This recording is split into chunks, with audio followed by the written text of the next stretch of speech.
La viruela del mono, también conocida como Mpox, es una enfermedad infecciosa que causa erupciones en la piel, inflamación de ganglios linfáticos, fiebre y otros síntomas. Bueno, pues recientemente fue declarada como emergencia sanitaria por la Organización Mundial de la Salud. Pero, ¿qué significa esto? ¿Qué tan grave es? ¿Qué otros síntomas causa? ¿Cómo se transmite? ¿O ya está en México? Si quieres conocer las respuestas a estas y otras preguntas sobre la viruela del mono, entonces quédate, porque este video es para ti. Hola, antes que nada espero que estés teniendo un muy bonito día. Yo soy la doctora Pau Zúñiga y te doy la bienvenida a un nuevo video. Si este tipo de contenido te gusta, te invito a que te suscribas a mi canal para que sigas aprendiendo más acerca de medicina y de cómo cuidar tu salud conmigo. Como indica el título, hoy vamos a hablar acerca de un tema del que me han preguntado bastante en mis redes sociales, la viruela del mono. Antes de iniciar, te agradecería mucho si dejas tu like y algún comentario en este video, ya que de esa forma me ayudas a seguir creciendo y a que esta valiosa información llegue a más personas. Para platicarte qué es exactamente esta enfermedad, cómo se transmite, qué síntomas causa, cómo se diagnostica y en qué consiste el tratamiento médico, invité al doctor Alejandro Macías, médico infectólogo, investigador y divulgador científico que es experto en el tema y nos ayudará a responder estas y otras interesantes preguntas acerca de la viruela del mono. Hola Pau, muchas gracias por la oportunidad de estar en tu canal, por la oportunidad de hablar con tu amplísimo auditorio. Y quedo a tus órdenes para contestarte lo que quieras y pueda al respecto de la viruela del mono, también conocida como Mpox. Muchas gracias, doctor. Entonces, iniciemos con la primera pregunta. ¿Qué es la viruela del mono? La viruela del mono es en realidad una enfermedad relacionada con la viruela ancestral, la viruela que mató a mucha gente y que fue un azote de la humanidad en la Edad Media. Se logró la erradicación a través de la vacunación, pero es un virus semejante, un virus perteneciente a los virus de viruela, conocidos también como pox virus. Cuando se erradicó, gracias a ese gran genio de la humanidad que es la vacunación, la viruela ancestral, por ahí de 1970-80 se dejó de vacunar en todo el mundo contra la viruela. Eso significó que la población empezó a dejar de tener inmunidad y causó que otro tipo de viruela de los mamíferos, particularmente de los mamíferos inferiores, pudiera empezarse a transmitir al ser humano. Los que tenemos más de 50 años de edad tenemos inmunidad porque recibimos la vacuna, pero una viruela que circulaba entre mamíferos inferiores en la parte occidental del África, la viruela del mono tipo 2, que se transmitía entre animales inferiores y probablemente algunos primates, pudo pasar al ser humano intermitentemente, digamos, por contacto estrecho con los animales. Hacia 2022 dio un gran brinco para transmitirse masivamente y llegó a más de 100 países a través sobre todo de relaciones sexuales, la viruela del tipo 2. Esa emergencia internacional ahora obedece a la viruela del mono de tipo 1. Esa viruela de tipo 1 es más bien de la parte central del África y de los países de alrededor. Me refiero a la República Democrática del Congo y sus países circunvecinos. Y se ha hecho un llamado a una alerta porque eso eventualmente puede salir del África y de hecho ya hay algún caso fuera del África y también eventualmente pasar a otros continentes y México y América Latina no serían la excepción. Doctor, ¿y esto es algo nuevo o ya existía? Bueno, la viruela ancestral desapareció porque es la única enfermedad realmente que ha erradicado el ser humano. Pero ha habido otros tipos de viruela desde siempre, probablemente milenios, particularmente en el África, en animales inferiores, y así se ha transmitido. Siempre existió casi seguramente, no es una viruela que haya empezado en los monos. Se diagnosticó primeramente en simios que se habían importado en Europa y por eso se llamó viruela del mono, pero no es que hubiera nacido en ellos. Casi seguramente es más bien de ratones, de musarañas, de ardillas y intermitentemente otra vez brincaban a las personas. En la parte central del África siempre se conoció una viruela distinta, que digo, es muy semejante, pero es distinta en cuanto a su epidemiología y su transmisión, mientras que la de tipo 2 que estamos viendo ahora es más leve y se cura generalmente en poco tiempo. La viruela de tipo 1 La de la parte central, República Democrática del Congo, es más grave, puede diseminarse con más facilidad y matar también con más probabilidades. Doctor, ¿y por qué se convirtió en una emergencia sanitaria si ya existía? O sea, ¿qué fue lo que sucedió? Se convirtió en una emergencia sanitaria de acuerdo con la Organización Mundial de la Salud porque pasó algo distinto. Teníamos el virus de tipo 2, que es, digamos, menos letal, tiene una letalidad menor del 1% y se transmitía básicamente a través de relaciones sexuales. Estamos hablando del virus 2, que ya teníamos en muchos países, por ejemplo en México desde 2022. ¿Qué está pasando ahora? En la República Democrática del Congo, que es la parte central del África, y países alrededor, está ahora predominando el virus de tipo 1. Se parece mucho, pero se transmite con mucha más facilidad, inclusive en contacto cercano. Se sospecha que inclusive con gotitas de saliva, y esa tiene una mortalidad mucho mayor. Si bien el de tipo 2 puede ser grave en personas con inmunodeficiencia, como las personas que tienen virus de inmunodeficiencia humana, este virus de tipo 1 se puede hacer grave en prácticamente cualquiera. Y entonces está saliendo poco a poco del África, o no está saliendo, se está extendiendo. Ya hay algunos casos reportados, al menos un caso reportado en Europa, y la emergencia internacional es de que si esto se generaliza, puede poner en vilo a los sistemas de salud en varios continentes, y México no sería la excepción. Doctor, es muy interesante lo que acaba de mencionar y es importante saber que no solo se transmite por el contacto sexual, lo que me lleva a la siguiente pregunta. ¿De qué otras formas se transmite? Bueno, al respecto de cómo se transmite, sí, como decía, en el virus de tipo 2, que es el que ya teníamos, es básicamente a través de relaciones sexuales. También puede ser a través de contacto muy estrecho entre dos personas de piel a piel, o inclusive, en teoría, por usar sus ropas o dormir en la misma cama. Eso con el virus de tipo 2, aunque es muy difícil, casi exclusivamente se transmitía por la vía sexual.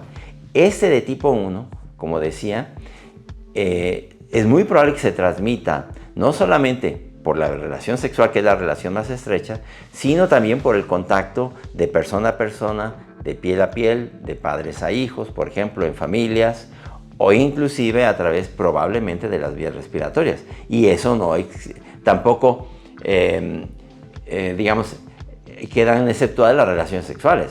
Esta es una viruela mucho más peligrosa que se podría transmitir en varios tipos. Ahora ya lo saben, chicos. Doctor, y al ser más fácil su transmisión, justo ha surgido una duda bastante frecuente, y esa es que si ya llegó a México. Ya llegó a México la viruela de tipo 2, como decía, y esa se sigue transmitiendo. De hecho, México es de los países que más casos ha reportado en el mundo, está entre los primeros 10. México ha reportado más de 4,000 casos de viruela de tipo 2, de viruela de monkeypox tipo 2. Y eso seguramente representa un subdiagnóstico, porque solamente se reportan los casos confirmados. Seguramente hay otros casos que no se han confirmado. Pero la viruela de tipo 1, la que señala la Organización Mundial de la Salud como una emergencia internacional, esa todavía no ha llegado a México y hasta donde yo sé a ninguno de los países de América. Doctor, en redes sociales se han publicado muchas fotos acerca del tipo de lesiones que aparecen en la piel como consecuencia de la infección por la viruela del mono. Pero, ¿cuánto tiempo tardan en aparecer estas lesiones y qué otros síntomas causa? ¿Cuáles son los síntomas? Se parecen también y pueden ser iguales para la viruela del mono tipo 1 y la viruela del mono tipo 2. Recuerden que la que tenemos en México y en toda América es la tipo 2. Sus síntomas generalmente empiezan por lesiones alrededor de las zonas genitales, porque decía, la gran mayoría de las veces se transmite por relaciones sexuales. Empiezan como con una mancha, esa mancha se hace un grano, ese grano se llena de líquido y probablemente se llene de pus, posteriormente se hace una costra. Todo ese proceso dura unas 3 semanas y puede ser unas pocas lesiones o puede generalizarse, por ejemplo, en personas que tienen deficiencia de inmunidad. Esa es la principal, digamos, la principal forma de aparición de la viruela de tipo 2, aunque en algunas personas puede empezar con fiebre, ganglios crecidos, y los ganglios pueden empezar fuera de las zonas genitales, pero eso, digamos, es la excepción. Por otro lado, el virus de tipo 1, que es más peligroso, generalmente empieza por fiebre, ganglios, y después empieza a generalizarse el sarpullido, las ronchas, y suelen empezar más bien en la cara, en el tronco, y de ahí se diseminan. Porque decíamos, esa generalmente no se transmite por las relaciones sexuales, sino más bien por el contacto cercano entre las personas. Doctor, ¿y qué tan mortal es la viruela del mono? Mientras la de tipo 2, que es la que tenemos, mata a no más del 1% de las personas, y a quienes mata generalmente son a personas con deficiencia de inmunidad, la de tipo 1, que es la del Congo y de sus alrededores, es mucho más grave. Esa tiene una mortalidad que llega al 5% y en algunas circunstancias al 10% cuando ocurre en niños. Y esa es otra diferencia también. La de tipo 2 ocurre sobre todo en adultos y la de tipo 1 predomina en jóvenes y niños, donde suele ser más grave. Entonces, aunque clínicamente se puedan parecer, la verdad es que tienen diferencias importantes y de ahí viene también la explicación de por qué esto es ahora una emergencia internacional. Doctor, ¿actualmente existe alguna vacuna o tratamiento específico para este virus? Existe una vacuna, de hecho, la primera vacuna o vacunas de primera generación es la que recibimos los adultos que tenemos más de 50 años de edad. Y eso era una vacuna, era un virus del virus de la vacuna, era una vacuna, perdón, del virus de la vacuna. Y lo tenemos quienes tenemos más de 50 años de edad y seguimos inmunes a la viruela. Hubo vacunas de segunda generación que se hicieron ya estandarizadas a partir de los 50. Esas vacunas todavía existen y las tienen algunos países. Se llama, sobre todo, una vacuna que se conoce como ACAM 2000, ACAM 2000, bastante eficaz también. Pero la vacuna, digamos, actualizada, la de tercera generación, es una vacuna que está hecha con virus que son incapaces de reproducirse, son virus, digamos, que están modificados genéticamente. Hay una vacuna que se llama la vacuna Jynneos o Jynneos, JYNNEOS. Esa vacuna es muy eficaz también. El problema de esas vacunas es que muy pocos países las tienen. Y también de que la vacuna no permitiría casi seguramente vacunar a toda la población. Por ejemplo, en México, pues habría que vacunar a decenas de millones de personas. Sin embargo, hay estrategias de vacunación que puedan funcionar si se eligen, por ejemplo, grupos de alto riesgo de infectarse, o se eligen lo que se llama vacunación en anillo, que es cuando se detecte un caso, vacunar a todos alrededor. Yo creo que eventualmente algunos países como México y otros en América Latina van a tener que comprar vacuna, o al menos ir haciendo fila para comprar la vacuna, porque al final los mecanismos, digamos, de prevención, pues es, por ejemplo, para el virus de tipo 2, evitar el número de parejas sexuales y educación. Pero al final, el verdadero control para lograr la eliminación de estas enfermedades es la vacunación, y vamos a tener que ir haciendo fila para tenerlo. Al respecto del tratamiento con antivirales, todavía no hay un tratamiento. Hay antivirales en estudio, por ejemplo, el cidofovir, el brincidofovir. Son sales que se están estudiando, pero lo que podemos decir es que en este momento no existe un tratamiento todavía con un medicamento antiviral. Recuerden que esta es una enfermedad por un virus. Pues esperemos que nuestro sistema de salud nos permita tener acceso a esta gran herramienta de protección como es la vacuna. Doctor, otra duda bastante frecuente es si esta enfermedad tiene cura. Sí, la viruela del mono Mpox tiene cura. De hecho, se cura solita casi siempre. Como decíamos, la viruela del tipo 2, la que tenemos actualmente en algunos países de América Latina, se cura sola casi siempre. La mortalidad ha sido menor del 1%. Aunque puede llegar a tener formas graves, muy particularmente en personas que viven con VIH. La viruela del tipo 1 ha matado a mucha más gente ahora en el África. Ha salido de África Central, hacia los países vecinos. Y esa tiene una mortalidad alrededor del 4 o 5%. Y como se ha comentado en jóvenes y particularmente en niños pequeños puede tener mortalidades superiores al 10%. Entonces, sí, esto, aunque no hay que caer en alarma, pues sí tenemos que tener una alerta de que hay que preparar el sistema de salud y muy probablemente pues hacer ya fila para comprar una vacuna. Doctor, ¿y quiénes son los más vulnerables? ¿Quiénes son los más vulnerables? Pues eso depende, por ejemplo, para la que tenemos actualmente, que es el tipo 2, del comportamiento de las personas, porque quienes son más vulnerables son las personas que tienen múltiples parejas sexuales, particularmente de zonas conurbadas, por ejemplo, alrededor de la Ciudad de México, Puebla, Guadalajara y alrededor de Cancún y probablemente otras zonas conurbadas de México, que es donde se ha mantenido más la viruela. Por la pura epidemiología, digamos, son más vulnerables y quienes tienen múltiples parejas sexuales todavía más. Pero muy particularmente vulnerables son los que tengan alguna deficiencia de inmunidad. En México lo que se ha visto es, sobre todo en hombres que tienen sexo con hombres, y se refiere también a personas que tengan VIH. Alguna otra inmunidad, trasplantes y cosas como esos, pues los hacen también desde luego más vulnerables. Doctor, y en cuanto al tema de prevención, ¿qué podemos hacer o qué medidas podemos adoptar para prevenirla? ¿Qué podemos hacer para prevenir la viruela del mono? Primero, la viruela que tenemos actualmente, la de tipo 2 en muchos países de América, es básicamente a través de limitar el número de parejas sexuales.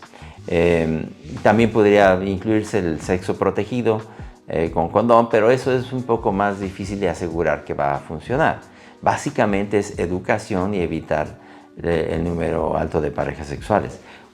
Si llega a salir la viruela de tipo 1, que está en República Democrática del Congo y sus alrededores, y sale a otros países, va a ser mucho más difícil la prevención, porque ahí no solo serían las relaciones sexuales, sino también serían simplemente el contacto cercano entre las personas, y ahí habría que buscar distanciamiento social y sería un poco más complicado. Yo creo que también en ese caso tendríamos que tener la vacunación para aplicarlo al menos en los grandes grupos poblacionales donde eso estuviera ocurriendo, y al menos a las personas que hayan tenido contacto con pacientes. Entonces ya saben, sigamos manteniendo las medidas de protección básicas y esenciales como el lavado correcto de mano, hacerlo de forma frecuente, mantener relaciones de forma segura y responsable y evitar compartir utensilios y objetos personales. Doctor, ¿y cómo podemos sospechar de la presencia de viruela del mono o cómo se hace o cómo se confirma el diagnóstico? El diagnóstico, cuando ya hay varios casos, es francamente clínico. Quienes tienen experiencia y han visto ya muchos casos, simplemente con verlos pueden decir esto parece una viruela del mono, porque las ronchas son bastante características y la evolución que tiene generalmente hacia las 3 semanas entre la aparición de las ronchas, que se formen las pústulas, la formación es con pus, luego las costras y el periodo ya de efervescencia suelen ser unas 3 semanas. Ahora, ya para confirmar se hace a través de pruebas moleculares. Esas pruebas moleculares generalmente se hacen levantando las costras y haciendo un raspado para hacer una prueba de ácidos nucleicos, y México y varios países de América Latina, a través de sus laboratorios regionales de salud y del Instituto Nacional de Referencia Epidemiológica, está teniendo esa capacidad. Porque hay que decir que también va a tener que tener la capacidad de distinguir virus de tipo 1 de virus de tipo 2 para saber cuando eso llegue a entrar a México, si es que llega a ocurrir. Pero, insisto, yo concluiría esto diciendo, el diagnóstico es clínico, pero hay manera de confirmarlo a través de pruebas moleculares que se disponen ya en muchos países. Doctor, algo que ha preocupado mucho a la población es si es posible que la viruela del mono pueda provocar una nueva pandemia. Bueno, no estamos seguros si pueda causar una pandemia que alcance a prácticamente todos los países, pero hay buenas probabilidades de que eso ocurra, porque como hemos visto con la viruela de tipo 2, viruela de mono del virus de tipo 2, cuando llega a una población es difícil que desaparezca por sí sola. Probablemente adquiera un clímax y luego empieza a bajar y se mantiene de todos modos, digamos, transmitiéndose a cuentagotas, y eso puede ocurrir y puede hacer muy prolongado un problema de salud. A la larga, si esto va a ser una pandemia, que hay alguna buena probabilidad de que eso ocurra, también hay que decir que no hay que caer en pánico, porque no tendría, por ejemplo, el calado ni económicamente, ni epidemiológicamente, ni en saturación de servicios de salud, el calado que tuvo, por ejemplo, COVID-19. Esto sería una pandemia que entraría un poco más a cuentagotas en muchos países. Tendríamos una parte de la población inmune, que son los mayores de 50 años, y eso facilitaría también dedicarse a la inmunidad, a inmunizar a otros grupos poblacionales. Pero creo que tenemos que tomar muy en serio la advertencia de la Organización Mundial de la Salud de que esto es una verdadera emergencia internacional y de manera ecuánime atacar el problema, preparar los sistemas de salud de los distintos países. Doctor, pues muchas gracias por ayudarnos a responder todas estas dudas que han surgido en torno a la viruela del mono. Y como bien dice, debemos estar alertas, pero no entrar en pánico. Sí, gracias, Pau. Muchas gracias por esta oportunidad de estar en tu canal. Haces una labor muy importante. Siempre haces lo objetivo y me da por eso mucho gusto haber estado contigo en esta oportunidad. Saludos para todo tu amplio auditorio y seguidores. Doctor, nuevamente muchas gracias por haber aceptado la invitación. Es un honor y un gusto tenerlo aquí en el canal. Amigos, les dejaré por aquí todas las redes del doctor Alejandro Macías para que puedan ir a seguirlo, ya que por ahí nos mantendrá al tanto acerca de lo que vaya pasando con la viruela del mono y con otros temas de salud. ¿Sabías que la rabia es un virus mortal una vez que aparecen síntomas tales como miedo al agua, ansiedad o agresividad? Si quieres saber cómo se transmite y qué hacer para evitar que se desarrolle si es que un perro con rabia o algún otro animal con rabia te muerde, entonces dale click a este video que te dejaré por acá.